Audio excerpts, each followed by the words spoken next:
In the next verse, Alexander Pope continued to talk about critics. He said, "Too much your sex is by their forms confined, severe to all but most to womankind. Critics are severe or harsh and cruel to everyone, men and women alike, but they are more harsh and cruel to women.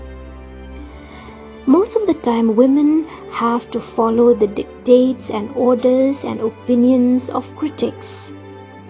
Critics are severe to all but most to womankind. Custom, grown blind with age, must be your guide." Custom here means tradition, practices that have been followed from generation to generation. Custom, grown blind with age, must be the guide of a woman. Grown blind here means grown useless. With age means with time. There are many customs and traditions that have become useless, but women have to follow them. To help you understand this line more, I'll give an example. The example of dowry. Perhaps when it started with a good motive.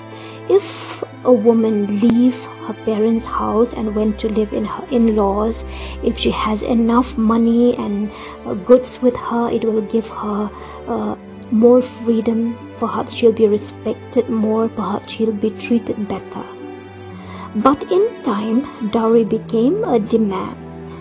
A certain amount of goods and money is demanded by the in-laws. If she does not give them, she is tortured and sometimes killed. That custom of dowry has become useless.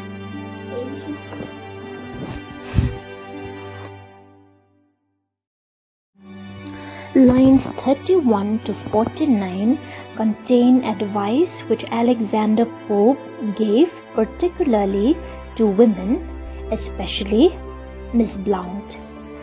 He had mentioned that women were bound by the opinions, orders and dictates of critics. They have to follow customs and traditions that have sometimes grown blind or useless. In line 34, he said, "Your pleasure is a vice but not your pride." For women, it is considered a vice or a bad quality to have pleasure. But if a woman has pride, it is considered good. Next line, "By nature yielding, stubborn but for fame." By nature, women are yielding. In other words, they are soft and obedient. But they can become stubborn if they want fame or if they want to become ambitious. Next line, "Made slaves by honor and made fools by shame."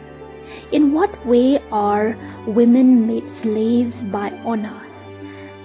Women are made slaves by honor in marriage. It may sound very honorable to have a wedding, but after the wedding, a woman is not really free.